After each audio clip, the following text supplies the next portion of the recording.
when you start a YouTube channel, you're gonna create videos, and each video needs to be about one general topic. What's the video gonna be about? And that's it. One mistake I see a lot is a lot of people try to put a lot of information and a lot of different topics on their YouTube in one YouTube video. And that confuses the audience. And also that kind of, let's say somebody out there who just wants to see how you do a maintenance wash. They don't care about seeing anything else. And if they did care about seeing something else, they will go to your other videos and check it out. So some examples are, how do you do a maintenance wash? One thing I love about the detailing business is that every wash is different, even if it's the same job.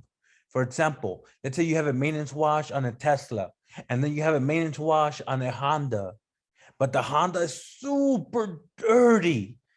That's gonna be the focus of that video, the super dirty Honda.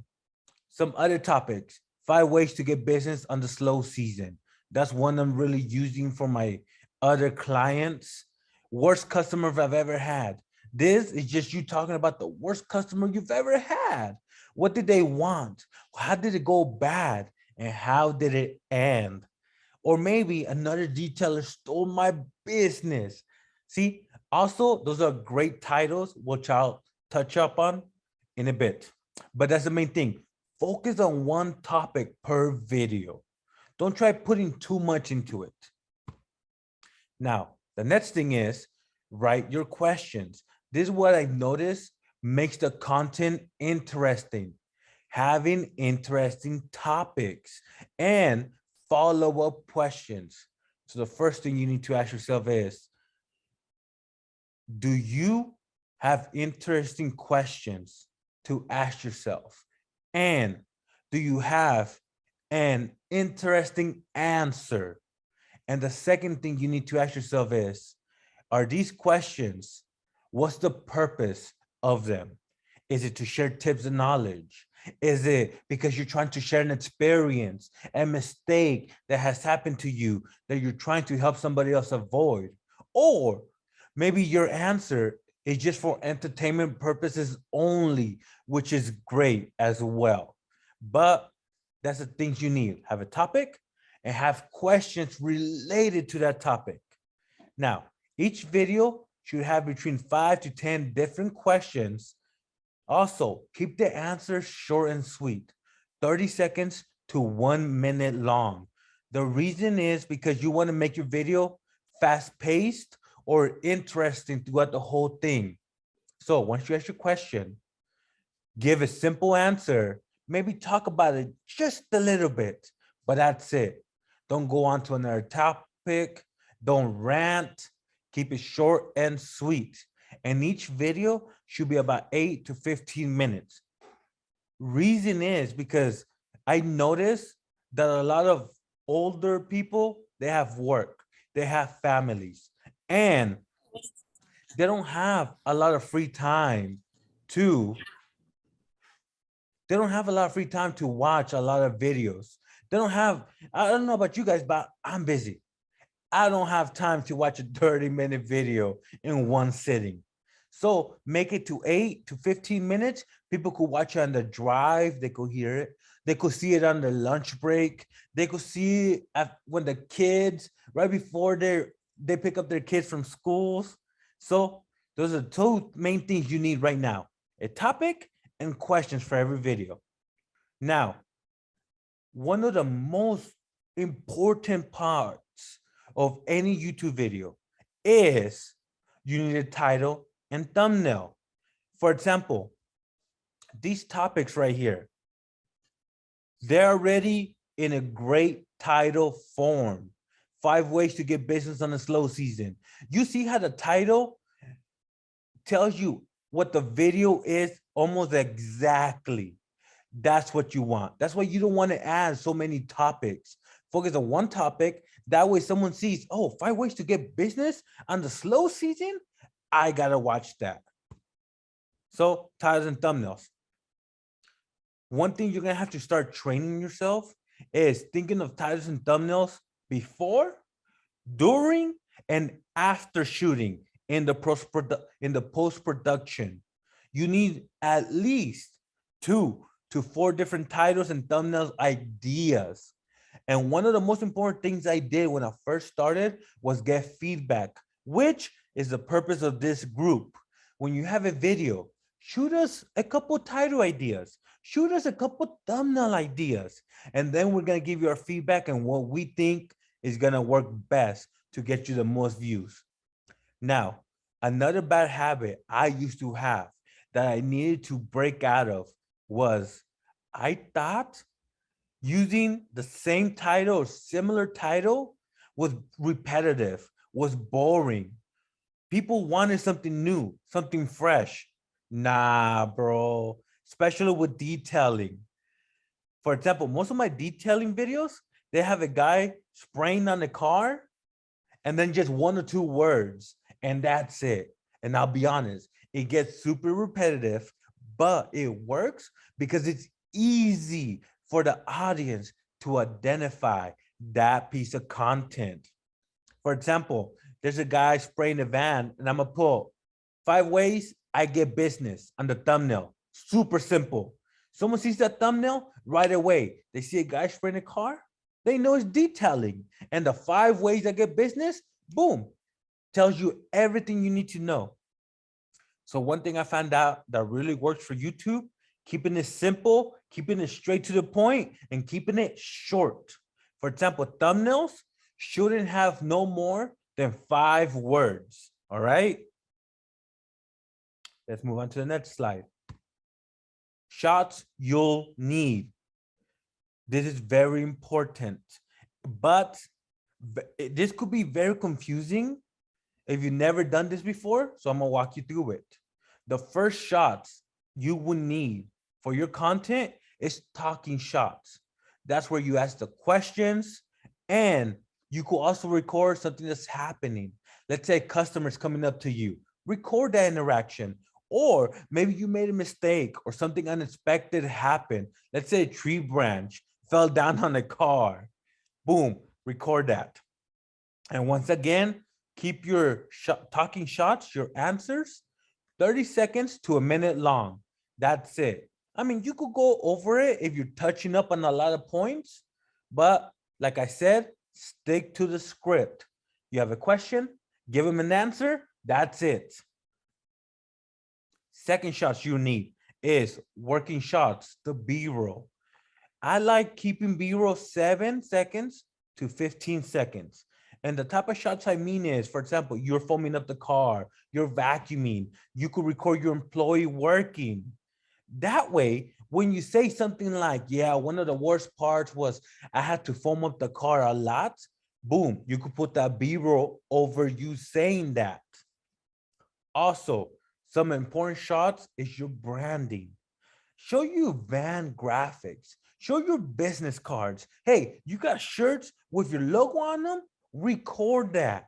That really helps out with branding. And we're gonna talk about intros right now. And you're gonna say, "What's up, everybody? My name is Jonathan from Scrub Hub Detailing." And when you say Scrub Hub Detailing, you can put the clip of your van and your name over it. It makes it interesting when people are watching it. And my advice, this is what I do. I record 2 to 4 shots of each task. What I mean by that, let's say you're vacuuming first. Boom, I get this angle. Boom, I get that angle. I get one from above. I get one from below, and that's it. One of the biggest mistakes I found is that people feel like they have to record the whole process. And the only thing you're doing is taking more time when you're editing, because you don't need to record the whole process. You just need small clips. Also, when you do small clips, when you're looking for that clip, it's going to be easier to find. So instead of you recording the vacuuming, the wiping, the cleaning the seats all in one clip, it's going to take you forever or longer to find a specific clip. But if you cut it into small clips, when you're looking for it, you could see, oh, this is for vacuum. Oh, this is, I was cleaning the dash over here. It's just easier to find. And here are two ways you could record yourself. First way is record yourself asking the questions and shooting the B-roll. So this is what I do. Before I do a job, I find out the topic. So let's say we're doing a Honda. It's super dirty. That's the topic for me already. I would say something like, what's up, everybody? Thank you for coming to another detailing video. Today, we got this Honda. It's super messed up, super dirty, but I'm going to show you how we're going to get it right. So make sure to stick around. Boom, intro shot. Then I go record the dirty, which are pretty much the before shots. Dirty inside, dirty outside. Now, I'm gonna record about 3 to 4 different shots of the inside. So I have to pick the dirtiest shots. And then I'm gonna pick 2 to 4 shots of the outside. I know a lot of grills are super dirty. The tires are messed up, but just boom, boom, boom, boom, boom, boom. And then I ask my first question. I'm gonna ask something like, what do you think is the hardest part about this detail? And then they're gonna give me the 30-second to 1 minute answer. And once they're done, I'm gonna go record more B-roll. I'm gonna go recording for like 10, 15 minutes, vacuuming, wiping down, this and that. And then after 15 minutes, I'm asked another question. Once they give me the answer, boom, more B-roll. And I keep that going. Question, 1 to 3 minutes, B-roll, 10 to 15 minutes, and so on and so on. Now, of course, if something happens unexpectedly, I try getting it right there. Like, let's say a customer, it was super rude. Hey, I stop what I'm doing and I'm like, hey, bro, what happened? Tell us about it. Of course, discreetly away from the customer. And once they're completely done with the car, I get the clean shots and then the outro. That's how I do it. Another way you could do it, but here's the thing, I do it like that because I'm the camera guy and I have a detailer, so they don't have to worry about it. But you might be recording yourself. So one thing you could do is shoot all the B-roll, all the working clips, all the dirty shots first. That's all you got to do. Just record that first. And then when you're done, let's say you could, and then you could ask the questions at that location, or you could go inside your car after you're done and be like, all right, guys, let me give you a recap of what happened and answer some questions about the job. Or you could wait till you're home. And then when you're editing, you could space them out. You could do all the B-roll shots first. And then when you're done with the job, you could answer the questions. And then you could break it up like this. This is a structure I use for almost all my videos. So the first 3 to 5 seconds, a teaser. What's the most exciting thing that happened? Oh, I can't believe he gave me a big tip. Boom, intro shot. Something like that. Then after the teaser, you're gonna do an intro for about 10 to 30 seconds. Then on the first green part, you're gonna ask the first question, and then you're gonna shoot the B-roll for the montage. And then the second question and more montages, and so on until you get to that outro. And that's the formula for all my videos. I do have more slides, but let me talk to you guys real quick. See if you guys got any questions. All right, guys, you guys could unmute yourself. And anybody have any questions so far? Jonathan, you have any questions? Are you going to be going over anything that has to do with retention? We will in another video. Okay. But that's a great one right there. All right, but retention, that's why you have to keep your answers short. That way people are still watching. They're not bored by the answer. Right. Retention. All right. Yo, Reyes, I got a quick question. What's up? Like as a screen printer, I know you were in the shirt business for a while. You know that, like the only thing stopping me from like recording and doing all that stuff is that, like a lot of OG screen printers have their own way of doing stuff. And now it's like, I mean, everybody has their own style of doing some things. So the only thing I'm worried about is like, oh, like them talking smack. Oh, that's not how you're supposed to do it, or not. You're not supposed to do it like this. So that's the only thing holding me back. even though I know I do good work, it's still like in my head. You know what I mean? So the only thing I have to say about that, man, is you're gonna have to stick to your own lane. And honestly, even though we want to, don't socialize with a lot of other YouTubers. I mean, keep it cool, but Yeah. do your own thing because of that exact reason. There's always gonna be somebody who knows a better way or somebody who's gonna try bringing you down. And you're gonna just have to get over it. Start small. Honestly, I'm gonna be honest with you, man. One thing I do, because I get a lot of hate. As you grow on YouTube, you constantly keep getting hate. One thing I do is I don't really read the comment section anymore Yeah. because the people who want to show me love, they're gonna take the extra step and go follow me on Instagram or on another platform and show me love. Right. But another thing is we need comments on YouTube videos to increase interaction. Because if YouTube sees a lot of people commenting on a video, that's telling YouTube, hey, people are finding, they're interacting with this video for whatever reason. Let's promote it to more people.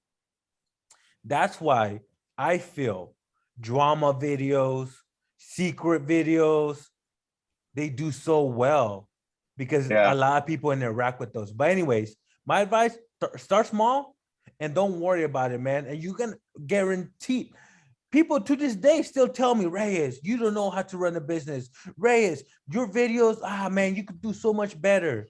But Yeah, yeah. just stick to your own lane, man. Right. And I mean, the thing that's helping me right now, Ray, is honestly, bro, is that I don't even like try to look at what my competition is doing, just because it's how you said, it's like I want to stick to my own lane. Yep. And that way, it's like I'm just focused on my work and what I got to do to improve. And one last thing, Ray, is I know you have a lot of detailers. It's mostly detailers. I'm probably the only one with the shirt business. How can I compare in a way where I don't want to teach them how to screen print? You know what I'm saying? It's like how you Mhm. said, like, oh, I'm gonna wash this Honda today. How can I bring that into the shirt business? Like, oh, I gotta do t-shirts today. One thing you could do is record each order. One order is one video and try to take us through the journey. So for example, this clothing brand hit me up. They want this many shirts. Let me take you along for the journey. All right, guys, I made the design. Now let's go burn it on the screen. All right, I burned it on the screen. Let's do a test run. You get what I'm saying? Yeah, yeah, I get you. And then just take us through the journey, bro. Either that's not really sharing knowledge, you're just taking us along for the journey. And that's all you got to do. Now, let's practice intros. When you're doing an intro, include your business name and location. The reason why you want to mention your location is because that's how you get potential orders. Then you say, what's the topic? And you always ask people to watch all the way to the end to help with audience retention. An example, welcome to another detailing video, Sub Squad here, located in Santa Maria, California. And today I'm going to tell you 5 ways I get business during the winter season. So stick around to see if at least one of these tips can help you grow your detailing business. And I'll be honest, I know it's a mouthful. You're probably thinking, how am I supposed to remember that? And look at the camera. I'm gonna teach you how right now, which is this right here. We're gonna go back to the outros, but I think I should put this one first. One thing you should do is practice one sentence at a time. Take a small break after each sentence of recording, because when you're editing, you could cut that out. And don't start from the beginning. If you mess up, start where you left off. All right, so let's take the outro, for example. When you're doing the outro, recap the topic, include your business name, ask the audience if they have any questions, and to leave them in the comments below. Like I mentioned, if a lot of people comment on your video, that's telling YouTube that they're interacting, they're watching, and they're gonna promote it more. Of course, also give yourself a plug on social media and let them know to like, subscribe, and comment. For example, there you have it. 5 different ways I get business during the winter season. Once again, Sam here with Sub Squad Detailing in Santa Maria, California. And I would like to know, what do you do during the winter to get business? Drop the answer in the comments below. Don't forget to give me a follow on Instagram. And if you like this video, press the like button. Don't forget to subscribe. And I'll see you in my next video. I mean, that wasn't the script. You know, I like to freeball it sometimes. But let's rehearse. Like I said, break it one sentence at a time. There you have it. 5 different ways I get business during the winter season. And then I take a little break and I go to the next sentence. Once again, Sam here with Sub Squad Detailing in Santa Maria, California. And I would like to know, what do you do to get business during the winter season? Drop a comment down below. Don't forget to give me a like and a follow, and I'll see you in my next video. I didn't go straight. Another thing is, you don't have to stay to the script 100%. Free ball it, see how you feel about it, switch things around, as long as you get the general outro, the main things you want to touch on, you're good. Now, here's one thing I want to let you know. A lot of people, you're going to do it by yourself, editing. But let's say you did have an editor. There's one thing I know is a lot of people have a problem with sending the clips to somebody else. So the first thing is you're going to have to get all the clips. If you got it from your phone, your camera, and put them in one folder on your desktop. Then give it a name that's easy to identify. For example, RT Maintenance Tesla Clips, or Sam's 5 Ways to Get Business. Then you're gonna download Google Drive. They give you 15 gigabytes, which is pretty good. Each folder should be about maybe 5 to 10 gigs. So you could definitely use it for free at first. Then you upload the folder and then you share with somebody using their email. And now we're gonna talk about you making your first video right now, all right? Let's go.